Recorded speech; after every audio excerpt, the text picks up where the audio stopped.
व्यक्ति भी शिव हो सकता है। देखिए हमारे महादेव लिखे हैं कि सामान्य आदमी भी जीव से शिव हो सकता है।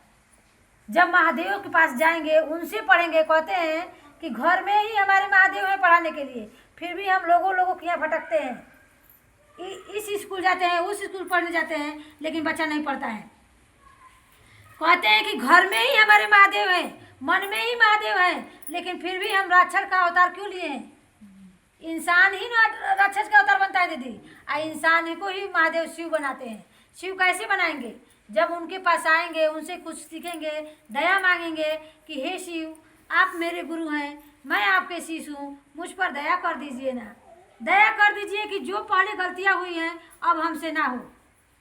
गलतियाँ क्या करते हैं दीदी? किसी दूसरे चीज़ को देखते हैं कि दीदी बहुत सुंदर पानी है, किसी के पति बहुत सुंदर है, तो क्या फर्क पड़ता है दीदी? हमारा भी तो जैसा भी है हमारे लिए तो वही सुंदर है। तो किसी को देख के हम निहसते क्यों हैं? सही बात है। किसी को देख के हमको निहसना नहीं है दीदी, किसी को देख के खुशी में दुखी नहीं होना है, क्योंकि किसी के सुख में हम सुखी होंगे तो हमारे भी किसी को दुख में कोई दुखी होगा, और किसी के सुख में सुखी होंगे तो हमारे भी सुख में कोई सुखी होगा।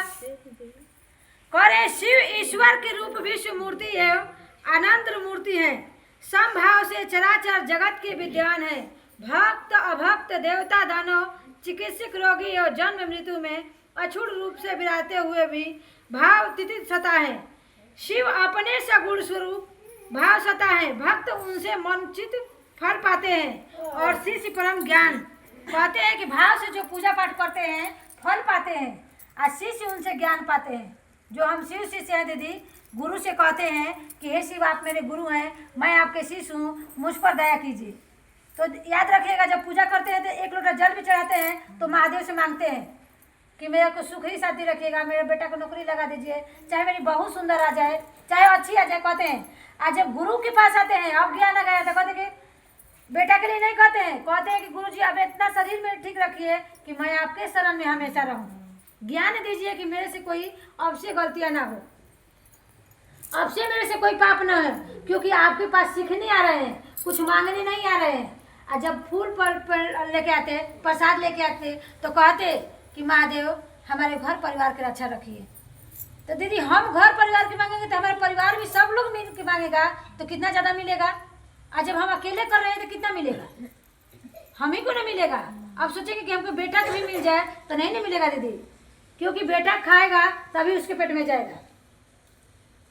तो कहते हैं कि अपना अपना कर्म फल है, तो उसके लिए भी कहते हैं कि माँ तो चर्चा कर रही है बेटा इतना नालायक निकल गया, तो दीदी बेटा का कर्म है, बेटा तो कर्म जो है उसका भोगेगा ही, उसका कर्म हम नहीं भोग सकते हैं, लेकिन हमारा कर्म कर अच्छा कर रहे हैं तो हम अपना कर्म अच्छा भोग के जाएंगे। तो कहते हैं कि अपना अपना कर्म भोगना है दीदी, ना बेटा की तकलीफ हम ले लेंगे, दुख महसूस करेंगे, कुछ माती दीदी धीरे आता है।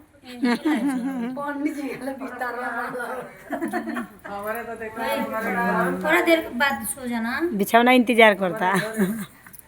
निकल गई दीदी तब तवार के दिन बैठल सुनो सो पापी अरे चलले सोते बैठी ना बचे सुतम नहीं ना ताका बथे जता ताका सु जता नहीं कद नहीं को जता थोड़ा दे ठंडा लगता ना। एक बार उड़ा के चले दीदी, एक और चले उड़ा लगता गरम पाए तक दे दे चादर दे थोड़ा देर के लिए तो जवान बनी का माई लोग चादर वाली धरी चादर पूर्व ने तो लोटो की गोल तो गोल। देखिए दीदी हमारे महादेव जब हमारे लिए इतना कुछ कर रहे हैं, जब विष पिए हैं, उनके पास कोई कपड़ा लता नहीं है, हमको तो कितना सुंदर सुंदर कपड़ा लता पहनने के दिए, इतना सुंदर शरीर दिए हैं। तो गुरु से ज्ञान नहीं सीख सकते हैं, गुरु से ज्ञान नहीं मांग सकते हैं। कहते हैं कि नाचने की बात मना नहीं करते हैं, चर्चा करने की भी बात नहीं मना करते हैं। एक मिनट मैं कुछ बोलूं? हाँ बोलिए। आप बोलिए कि हम पूजा अगर गुरु से कुछ मांगते हैं तो हमारे बच्चों को नहीं मिलेगा, हमारे पति को नहीं मिलेगा, ठीक है? अगर घर की एक जनानी पूजा कर तो दो कोल को नाती करती है, ताड़ती है दीदी, चाहे ससुराल हो हाँ। चाहे मायका हो। पूजा करते हैं तब गुरु से ज्ञान मांगते हैं तो अपने लिए गुरु चाहे बाप चाहे माँ सब कुछ यही है। दीदी कहते हैं ना कि कर्म हमारा अपना अपना है। कर्म अलग हो गया, पूजा पाठ अलग हो गया। गुरु की बात कर रहे, आप कह रहे हैं बेटा को नहीं मिलेगा, उनको नहीं मिलेगा, ये गलत बात। ज्ञान नहीं मिलेगा दीदी, ज्ञान हम मांग रहे ज्ञान हैं नहीं। तो ज्ञान हमको नहीं मिलेगा। हम दे सकते हैं ना। नहीं कैसे देंगे दीदी? सब मिल जाई, सब मिल जाएगा, लेकिन बाबा को जो ज्ञान है दीदी वो नहीं मिलेगा, याद रखिएगा। ज्ञान मिल जाता तो धरती पे कोई सब सुधर जाते दीदी। ज्ञान जब मास्टर के बेटा बच जाता दीदी तो किसी और स्कूल में पढ़ाने की जरूरत होता नहीं होता। सही बात है, नहीं बात दीदी ज्ञान नहीं दे सकते हैं क्योंकि हम जानते हैं। ये मत सोचिए कि हम इतना बता रहे हैं तो हमारा बेटा इतना अच्छा है, नहीं ज्ञान ना जरूरी नहीं थे। जो हमारा बेटा नहीं कर रहा है किसी और दीदी का बेटा कर देगा। सिखाएंगे वही तो हमारा बच्चा सीखेगा। नहीं सीखेगा दीदी, नहीं सीखेगा दीदी। नहीं सीखेगा, नहीं सीखता है दीदी। आजकल जमाना आजकल अब इसमें आप लोग रहेंगे तो हमारा बच्चा नहीं सीखेगा तो कौन एक बात याद रखिएगा दीदी, हर माँ चाहती है कि मेरा बेटा अच्छा होके। कोई माँ नहीं चाहती है कि मेरा बेटा खराब निकले। कोशिश तो सब करते हैं लेकिन जो लिखा होता है वही होता है। तो उस गुरु से जब कहेंगे तो गुरु जब ज्ञान देंगे तो अच्छा देंगे। पकड़ लेते बड़ा गुरु अपने लिए ज्ञान हम अपने लिए मांगे हैं। गुरु से आप कहिए कि हे गुरु आप ही मेरे हैं, तो वो है, वो तो सब कुछ हमारे है। हमारे घर के मालिक है वही है, हम नहीं है घर के मालिक। हमारे घर के मालिक वही है, सबके घर के मालिक वही है दीदी। सबके घर के। लेकिन मांगना जो बात है दीदी, जो लेकिन तो कहते हैं बच्चों को ज्ञान पहले माँ देती है, उसके बाद गुरु देते हैं।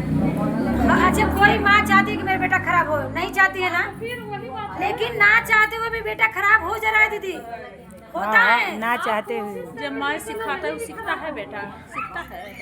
दीदी कहते हैं कि भगवान अच्छा कराते हैं और बुरा कराते हैं वही। कोशिश चाहे हम कितना भी करते हैं हमारे हाथ में नहीं है। ए हल्ला सहन करी दीदी, हल्ला सहन करी बहनी, झगड़ा होता का हो